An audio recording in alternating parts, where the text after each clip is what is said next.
Simplemente agradecerles que estén acá en otra de las reuniones virtuales del Instituto Nacional Irigoyeniano, modalidad que hicimos presente a partir del año pasado y que han dado un buen resultado. Hay amigas y hay amigos de todo el país que se están uniendo, así que eso me da una gran alegría y que además a Horacio Spinetto, Pancho, para los amigos lo tenemos por suerte hace un tiempo largo trabajando mucho con el instituto. Algunos recordarán en el 2013 su incorporación formal como miembro de número en el cuadro académico, disertando sobre Irigoyen en el humor gráfico. Fue una charla en la vieja sede del instituto en la tenebrosa calle Junín de Buenos Aires.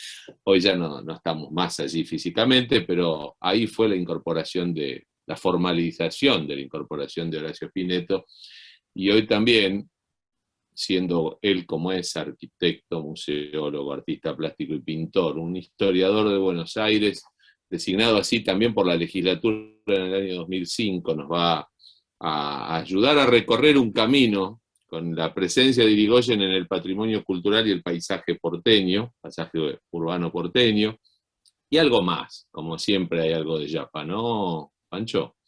Sí, lógico, la figura de Hipólito Yrigoyen es una figura fundamental dentro de la historia argentina y también, por supuesto, de la historia más cotidiana que tiene que ver con la ciudad de Buenos Aires y con su barrio.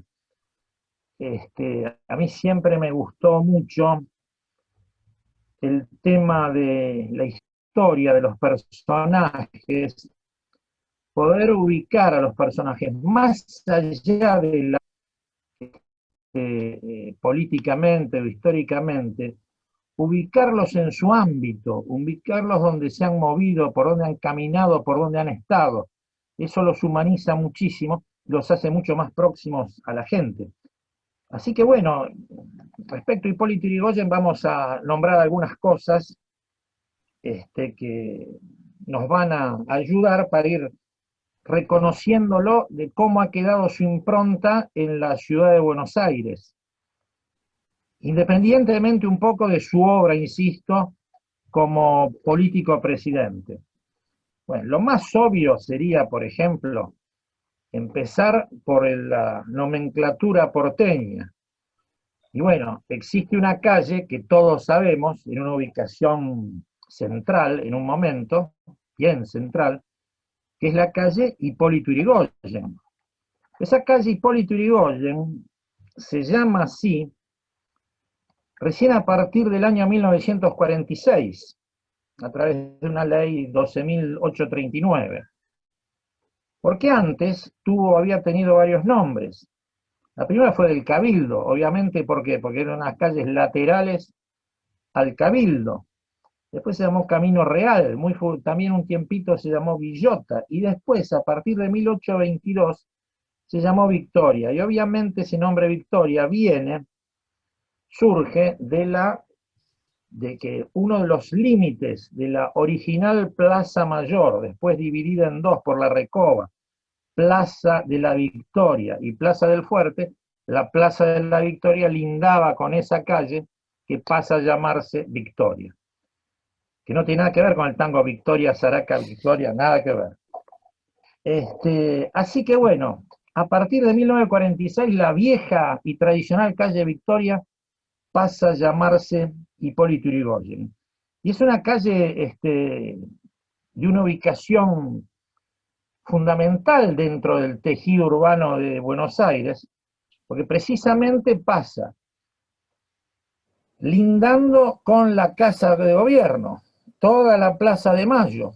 También llega en su momento a la Plaza del Congreso y linda con el edificio del Congreso. Es una ubicación magnífica y a lo largo de su trayecto, que arranca en el barrio de Montserrat, sigue en el barrio de Valvanera, el barrio de Valvanera involucra a dos barrios barrios entre comillas, llamados popularmente por todos los porteños, sería el Congreso y Once. Ambos barrios forman parte del barrio Balvanera oficialmente.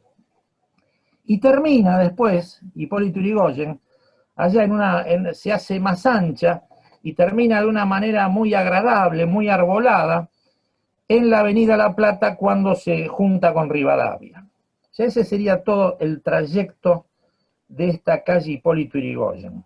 Y a lo largo de ese trayecto, además de estos edificios simbólicos como son la Casa Rosada y el Congreso, la calle tiene otras situaciones importantes. En el 1975 de Hipólito Yrigoyen, es decir, a media cuadra del Congreso, vivió un escritor madrileño que hoy 3 de julio, cumpliría 133 años. Me refiero a Ramón Gómez de la Serna, que Ramón Gómez de la Serna vivió ahí en esa casa desde 1936, y cuando empieza el primer tiro de la Guerra Civil, él se viene a Buenos Aires y vive en esa casa hasta su fallecimiento en el año 1963. Otro escritor vivió en la calle Hipólito Yrigoyen, un escritor argentino magnífico, Abelardo Castillo. Al 2500 de la calle hay 2 edificios enfrentados, obra del arquitecto Virginio Colombo, que son maravillosos.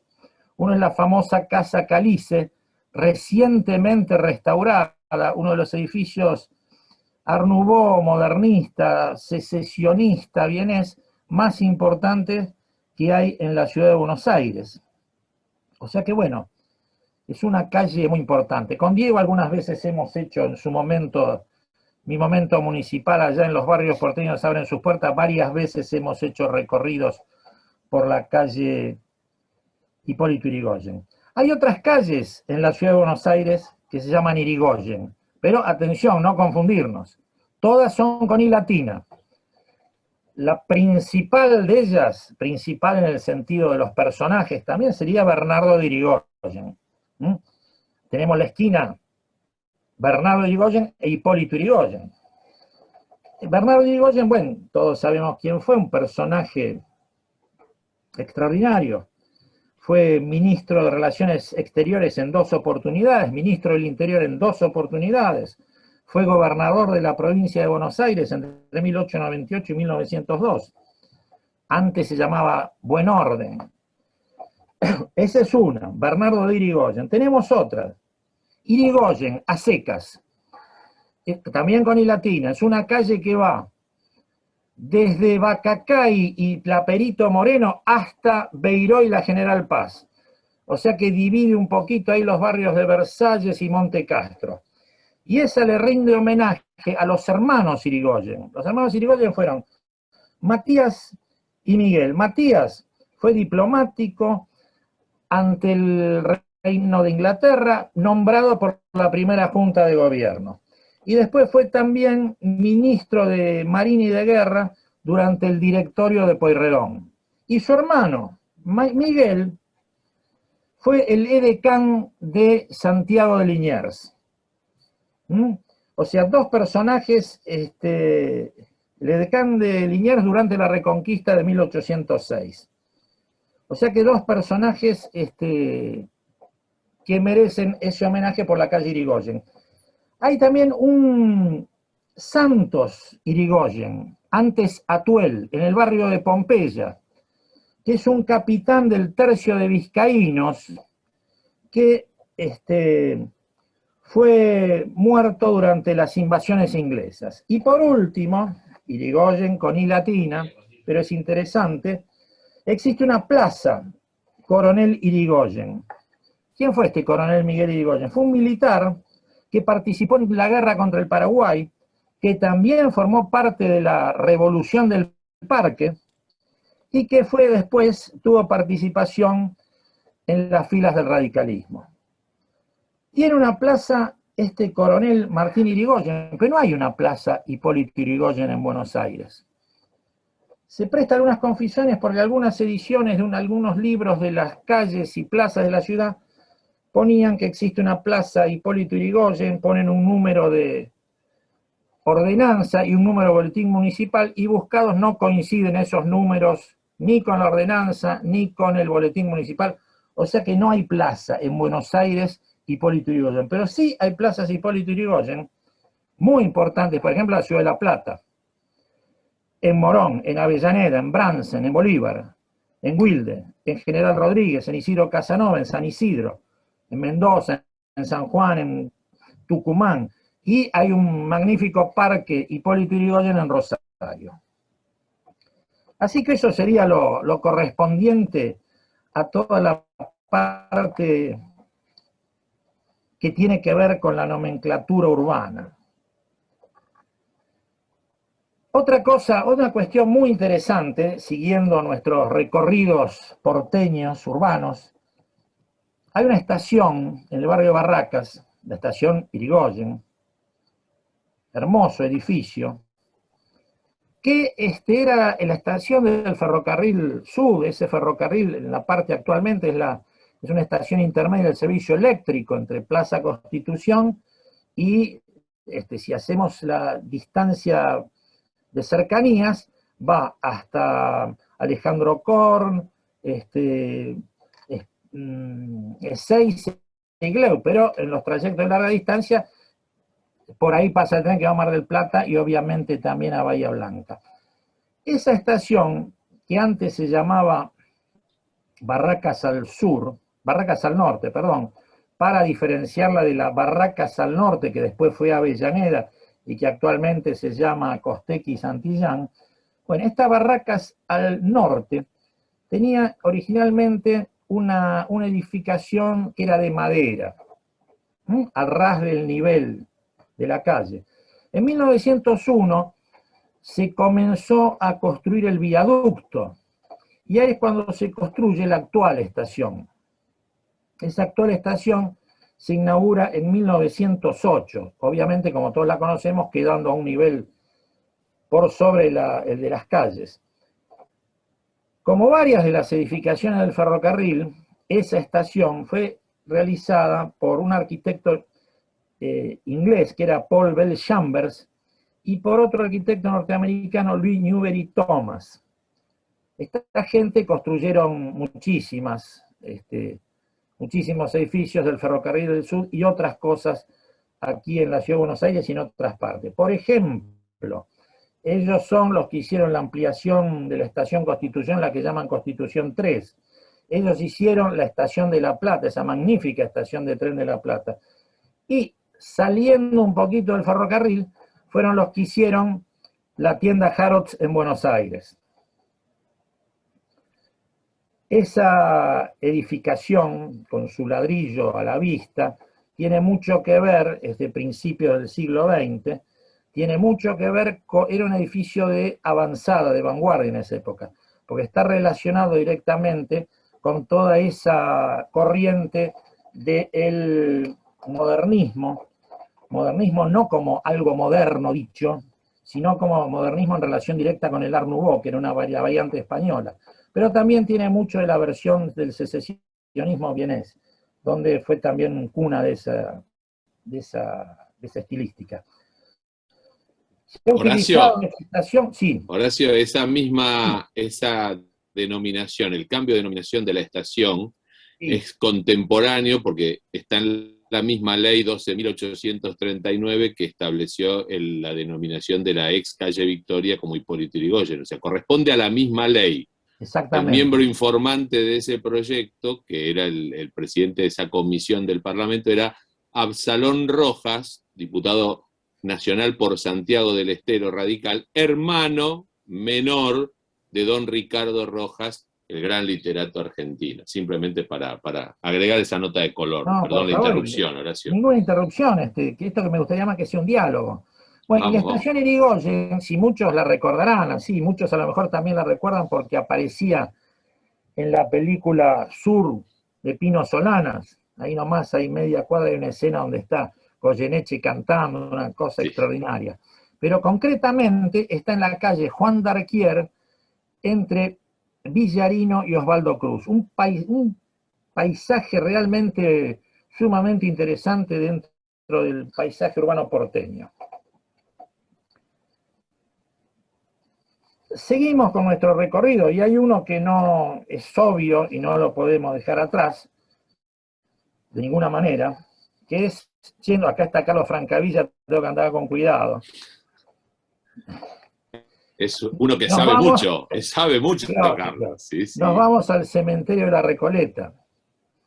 En el cementerio de la Recoleta, Junín 1850, está el Panteón de los Caídos en la Revolución del Parque, es decir, la Revolución del 90. Ahí también estuvieron, o están, pero bueno, expresidentes radicales, o sea, Hipólito Yrigoyen, Arturo Illia, y estuvo un tiempo también Alfonsín. Exacto.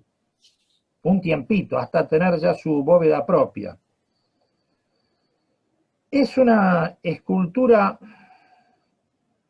muy interesante, la que presenta el monumento, digamos, de un escultor belga, Emilio Contillon. Es muy interesante porque tiene una figura alada de la República que está sosteniendo a una víctima de la Revolución. Y por debajo de ella, no sé si José no tendrá la imagen. Eso iba a ser, me estaba consultando eso y le dije, perfecto, ponelo tranquilo sí. porque queda como fondo. Claro. Y mientras tanto oímos tu relato. Y debajo de esa república aparecen 5 combatientes entre militares y civiles. No, esta pasamos, no es la Recoleta, esta es la estación Hipólito Yrigoyen ahí en Barracas. Magnífico edificio. Ahí en breve muestro la del Panteón. Está bien, que en su entrada hay una placa que se puso oportunamente en homenaje precisamente a Hipólito Yrigoyen. Te pusiste con tus propias manos esa placa. Sí, habría que tratar de restaurarla un poquito porque es un cerámico, ¿no es cierto? Sí, es una placa cerámica en una época que el gobierno de la ciudad decidió colocar todas placas cerámicas porque tenía que haber algún malvado que quisiera romperlas, no simplemente robarlas porque fueran de bronce. Bueno, entonces... Cuando José puede, pone el Panteón. Y vos, mientras tanto, seguí hablando tranquilo. Está bien. Ahí está el Panteón. Acá está, ¿ven? Aquí lo vemos. Está, efectivamente, como decías, tenemos arriba la República sosteniendo una víctima, es un elegante monumento. Y acá abajo, 4 combatientes entre militares y civiles sosteniendo una bandera. Esto está en la Recoleta entrando al fondo, entrando por Junín hacia el fondo, lindando con la calle Ascuénaga está esto. Claro. ¿Vos querés algún comentario, Diego, de esto? Seguramente. No, hacemos alusión, ya que está Carlos Francavilla, que no nos deja mentir, también puede sumar un comentario, porque cuando Carlitos, perdón, este atrevimiento de decirle Carlitos, que es afectivo, es afectuoso la referencia en diminutivo. Carlos dirigía el cementerio de la Recoleta, impulsó, junto a Dacre, que él llegó a presidir también, obviamente, la Asociación de Amigos del Cementerio de la Recoleta, la restauración completa de este panteón, que tiene esa singularidad que señaló Pancho. No hay muchos lugares en ninguna de las necrópolis, por lo menos las porteñas, que albergue tal cantidad de ex jefes de Estado o ex vicepresidentes. También está Elpidio González, está Francisco Beiró en una urna porque hay cenizas de Francisco Beiró, estuvo Alfonsín temporariamente. De hecho, Carlos gestionó cuando los restos de Alfonsín fueron esas mañanas terribles mañanas de abril de 2009, cuando falleció el doctor Alfonsín, fue conducido provisoriamente al Panteón y después se habilitó el propio Panteón, que queda relativamente cerca. Pero digo, esa restauración integral, esa intervención que le dio un realce, que obviamente, como todo monumento que está expuesto al aire libre, sufre el efecto de las inclemencias, o sea, no hay una acción que lo deteriore más que el propio clima. Así que, Carlos, si querés decir algo, seguramente te podés desmutear, como se dice ahora, y si no, bueno, quedamos así. El comentario tiene que ver con reconocer esa etapa. Si yo no me equivoco, fue en el año 2010 la restauración de este mausoleo con este magnífico monumento. No, no, simplemente gracias por la alusión a la restauración, porque bueno, es muy difícil, siempre se ve la bóveda abandonada y no se ven por ahí las restauraciones. Bueno, eso es como inevitable, es una magnífica obra y como decía ahí el arquitecto, de una elegancia realmente muy interesante. Bueno, y lógicamente el entierro del presidente Alfonsín, que el panteón actual, el que se logró concesionar para la familia, para el expresidente, estaba en condiciones de haberse hecho el entierro porque eran detalles menores. Pero yo creo que influyó un poco el hecho de que tanto la familia como correligionarios quisieran que estuviera un tiempo ahí, como conversando un poco, ¿no? Muy bien. Con don Arturo y también con Hipólito y fundamentalmente también con el fundador, con Leandro, con don Leandro en Alem. Bueno, así que feliz con toda esa tarea que fue realmente interesante. Como es interesante también, arquitecto, cómo se junta, ¿no es cierto?, el paisaje urbano con el monumento. Ahí tenemos lo que nosotros llamamos el mirador de Ascuénaga, que es la casa de atrás, donde había un parroquiano que miraba todo, venía y acusaba y hacía unos despioles en el laburo increíble. Bueno, gracias Diego por la referencia. A vos, Carlos, un abrazo. Hasta que se bajó Firpo de ahí, vecino, y le dio unas cuantas piñas al vecino. Nada más para decir que la bóveda de Luis Ángel Firpo está muy cerca de la de... Él es vecina del mausoleo del 90, es cierto. Exactamente. Bueno, así que esa sería la reflexión respecto de la Recoleta, el cementerio y... Ya que estamos en la fecha, dado que hoy se cumplen los 88 años del fallecimiento de don Hipólito Yrigoyen, vamos a decir que la ubicación de Yrigoyen en esa bóveda, algo que muchas veces no se ha contado, en ese entonces el presidente del Comité Nacional de la Unión Cívica Radical era el doctor Marcelo Torcuato de Alvear.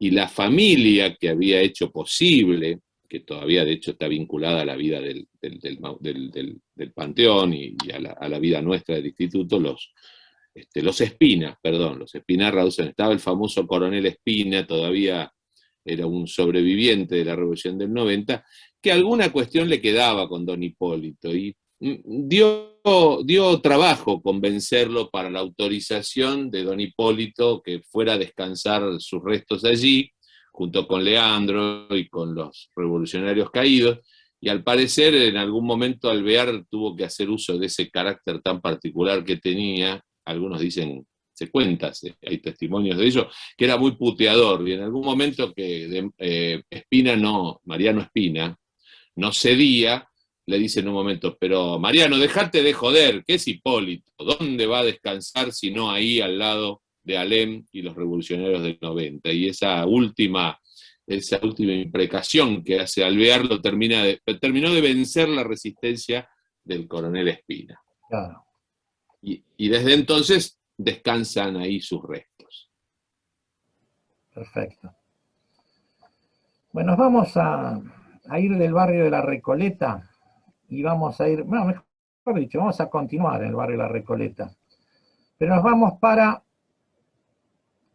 el lado de Plaza Lavalle, justo al límite del barrio de la Recoleta. Y estuvimos hoy por allí, algo más temprano. Comenta Diego eso, que vi un... Bueno, hoy pudimos hacer el homenaje de dejar una ofrenda floral en pandemia y con los cuidados sanitarios correspondientes, y dado que es un espacio público como una plaza y está el monumento a don Hipólito, esto es Córdoba entre Libertad y Talcahuano, convocamos, en lugar de convocar al cementerio, que hubiera habido pedir autorización, porque hay todo un protocolo, esto Carlos lo sabe muy bien, bueno, quisimos ser cuidadosos también, pero no tampoco generar algún inconveniente. Y en lugar de ir al cementerio, como íbamos antiguamente varias veces, en julio en general, hemos pasado enormes fríos y bueno, esta fue una semana muy fría, pero hoy fue una mañana muy agradable. Pero también hemos soportado lluvias con Hipólito Solar Irigoyen, con Juan Carlos Irigoyen, con Mercedes Irigoyen y con otra gente del instituto. Hoy pudimos ir hasta allí, en una mañana soleada, en la avenida Córdoba, a dejar una ofrenda floral, y tuvimos la suerte de convocar, inclusive en el acto, además de correligionarios y amigos del instituto, participaron también no pocos turistas en una visita guiada a la Plaza Lavalle que se sumaron al homenaje muy entusiastas porque escucharon algo más que al guía y sacaron fotos de este magnífico monumento que seguramente nos vas a contar vos un poquito por qué y quién lo hizo. Muy bien, cómo no. Bueno, aquí estamos, esto está, como bien dijo Diego, en la Plaza Lavalle, esa plaza que tantas situaciones históricas ha tenido, ¿no? La Revolución del Parque, el monumento de Lavalle frente a la casa de la familia Dorrego, y todas esas cosas que hacen a nuestra historia. La cuestión que este monumento que vemos actual, lo estamos viendo ahí, es obra de un escultor italiano, Pablo Ferrari. Pablo Ferrari fue un destacado escultor que había nacido en Monesterolo, eso es en Ferrara, en 1884, y falleció en Buenos Aires en 1970. Este escultor había estudiado con el maestro Dosso Dassi en Ferrari, y después había continuado sus estudios en la Escuela de Bellas Artes de Bolonia. Por cuestiones políticas tuvo que emigrar de Italia en 1921 y se viene para Buenos Aires. Enseguida se ubica dentro del ambiente artístico y varias obras hay de él aquí, no solo en Buenos Aires, sino en otras partes de la provincia también. Por ejemplo, algunos se acordarán de haber visto un busto de Chopin en el Parque Chacabuco.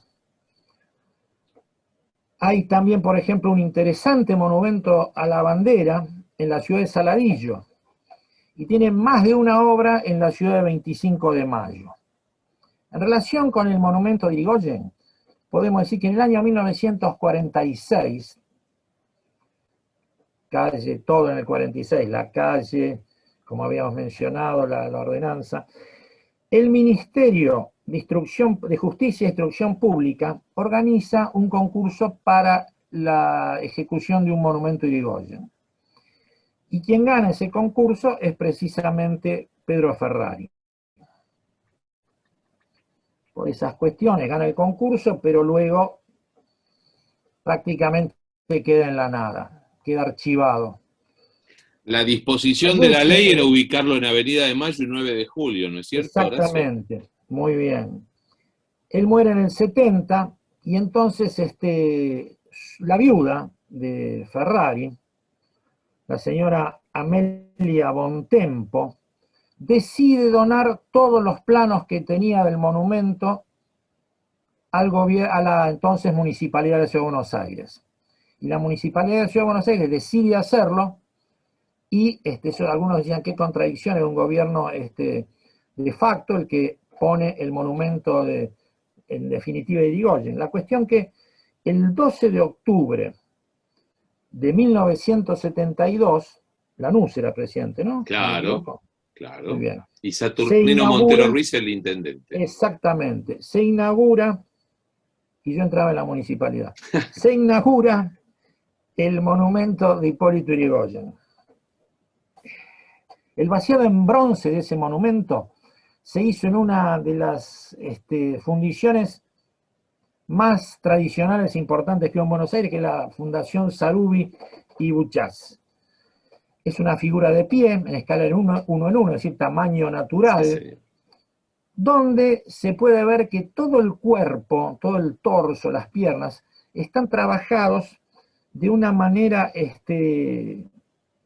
simplificada, geométricamente, en un punto, mientras que en el rostro, Ferrari se detiene mucho más y trata de dar es más minucioso el trabajo ahí, y da la sensación de esa firmeza y serenidad a la vez que tiene ese rostro de Hipólito Yrigoyen. Siempre se dijo, Pancho, que era Sí, muy chiquito para ser Irigoyen, pero exactamente. yo voy a mencionar un comentario que hacía, por ejemplo, el día de la inauguración, Julián Sancerni Jiménez, legendario dirigente radical de la capital, que cuando se descubre el monumento, la frase a los que estaban con él le dice, ¡qué chiquito! Don Hipólito era un gigante. Bueno, eran personas que habían estado cerca físicamente de Irigoyen y les había quedado esa impronta de un hombre alto, corpulento, como era don Hipólito, pero creo que la obra es absolutamente fidedigna con la figura de él. Sin duda. No hacía falta hacer uno de esos monumentos gigantescos como se han querido hacer en otras oportunidades, de ninguna manera.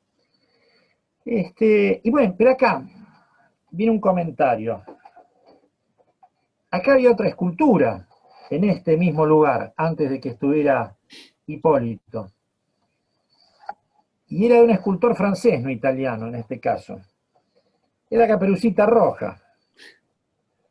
Y la estatua de Caperucita Roja, el autor, Caperucita Roja, el famoso cuento de Charles Perrault, el escultor era el francés Jean-Marius Carlu, y había sido inaugurada esa Caperucita el 1 de septiembre de 1937. En el año fue a restauración, y cuando van a poner Irigoyen la retiran a Caperucita, la llevan a restauración, y en el año finalmente 2010 es reubicada en la Plaza Sicilia, en los bosques de Palermo. Muchas veces dicen que es mejor que el lobo esté en los bosques. Entonces ahí está la escultura donde la podemos ver. Y Jean Carlus también era un escultor muy prestigioso. Él había nacido en Labor en 1852, cerca de Toulouse, y ya tenía varias esculturas precisamente funerarias en el cementerio de Père Lachaise en París. Tiene obras en Toulouse y un excelente monumento a los muertos en Gaillac, en la Plaza de la Liberación. Así que Caperucita le dejó el espacio a don Hipólito Yrigoyen. Les recordamos a los amigos que en unos minutos, cuando se corte la transmisión de Zoom, esto no es para interrumpirte, pero para que todos recuerden que con el mismo link ingresamos para completar el resto de la charla, y después también se pueda hacer un espacio de preguntas, que obviamente ojalá que las haya, o si tienen ganas de agregar algún comentario. Perdón, Horacio. Sí, está bien. Si uno sale de Buenos Aires hacia el sur, la avenida que nos saca, que empieza en la bifurcación del puente Pueyrredón, y que por 60 kilómetros va hasta Bransen, hasta el cruce de la ruta provincial 210 con la ruta provincial 215, Pavón para todo el mundo, es la avenida Hipólito Yrigoyen.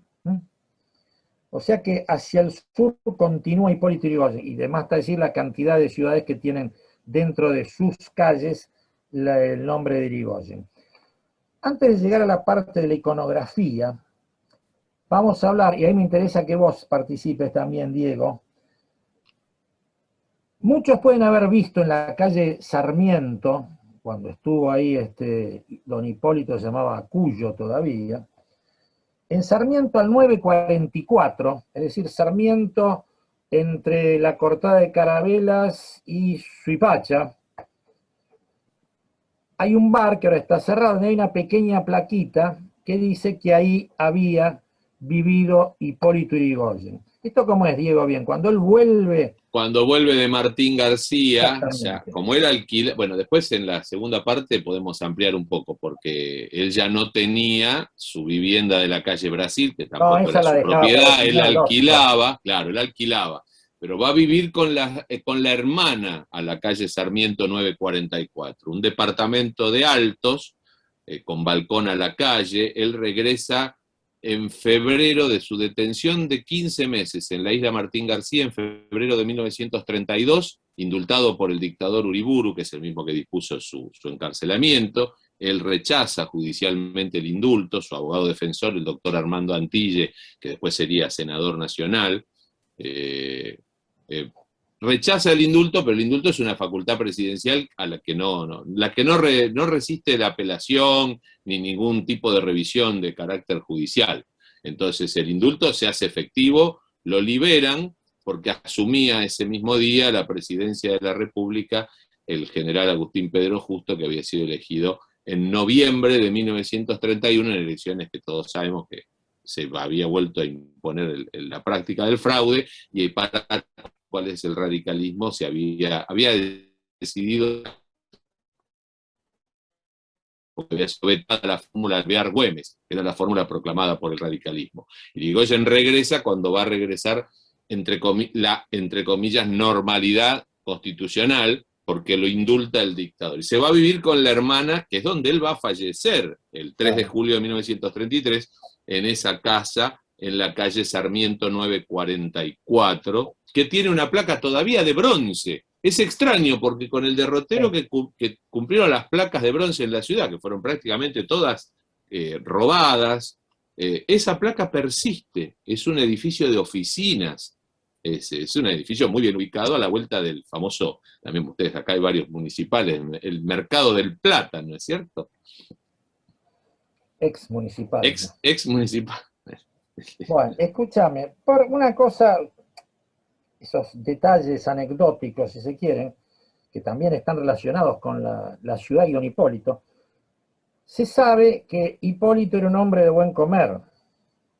Ah, sí, claro. A tal punto que hasta llegó a tener, terminada ya su presidencia, un cocinero particular, un italiano de apellido Spriano, que fue el autor del primer libro de cocina que se hizo en la República Argentina.